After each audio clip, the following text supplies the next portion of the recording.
മീരെ കൊലപ്പെടുത്തിയത് എന്റെ നന്ദനല്ല.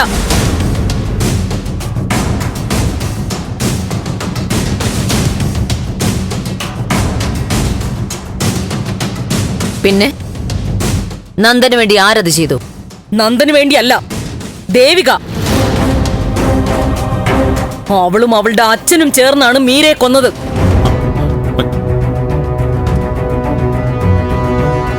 Are you sure? അതെ, എനിക്കുറപ്പാ.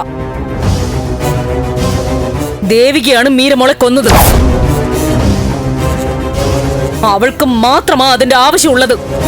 ഒരു മിനിറ്റ്, ഒറ്റ മിനിറ്റ് എനിക്ക് തരണം.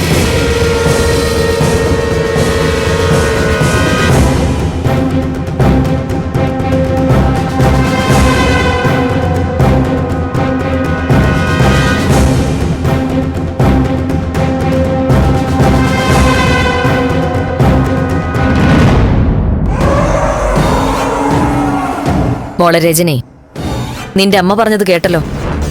ദേവികയാണ് മീരയെ വകവരുത്തിയതെന്ന്. ഇല്ല, ദേവിക ഒരിക്കലും അങ്ങനെ ചെയ്യില്ല. അങ്ങനെ ചിന്തിക്ക കൂടി ദേവിക ചെയ്യില്ല. ഓക്കെ.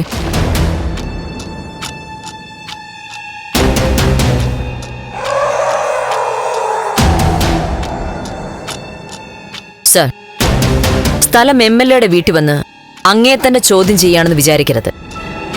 ഒരേ ഒരു സംശയം എനിക്കൊന്ന് ക്ലിയർ ചെയ്യണം. ദേവികയ്ക്ക് മീരയെ കൊല്ലേണ്ടി വന്ന അത് ചെയ്യും അല്ലേ? ഒരിക്കലുമില്ല.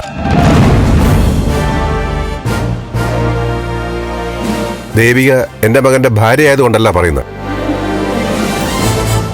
നന്മയുള്ള കുട്ടിയാ ദേവിക. ഒരു ഉറുമ്പിനെ പോലും നോവിക്കില്ലെന്ന് ചിലരെക്കുറിച്ച് പറയാറില്ലേ? അങ്ങനെ ഒരു മോളാ ദേവിക. ഓക്കെ.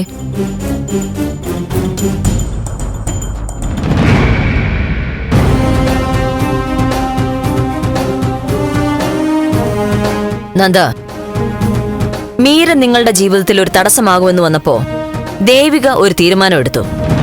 മീരയെ കൊല്ലണമെന്ന്.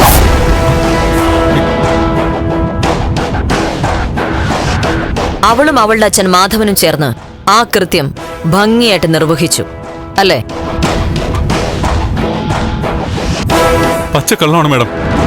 എന്റെ ദേവിയെ കൊണ്ട് ഒരാളെയും കൊല്ലാൻ പറ്റില്ല. ആകെ കൺഫ്യൂഷൻ ആയല്ലോ.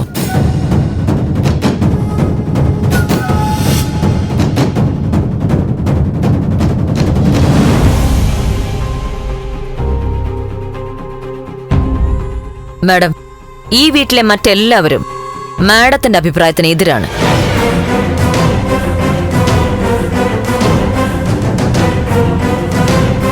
എന്നുവെച്ചാ മീരയുടെ കൊലപാതകം ദേവിക അല്ല ചെയ്തതെന്ന് മറ്റുള്ളവർക്ക് ഉറപ്പാണ്.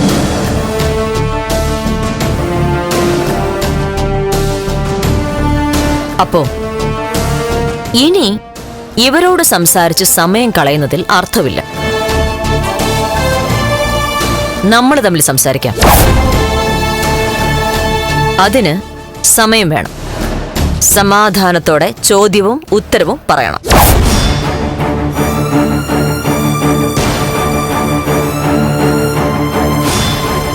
പോവാം.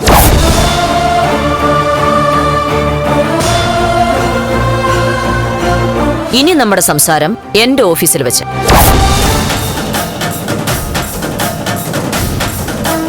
ഇറങ്ങാം. ഫ്ലവേഴ്സ് ഒരുക്കുന്ന കാഴ്ച വസന്തം യൂട്യൂബിൽ പ്രേക്ഷകർക്ക് ലൈവായി കാണാം. ഫ്ലവേഴ്സ് കോമഡിയിൽ ജോയിൻ ചെയ്യൂ, ആസ്വദിക്കൂ.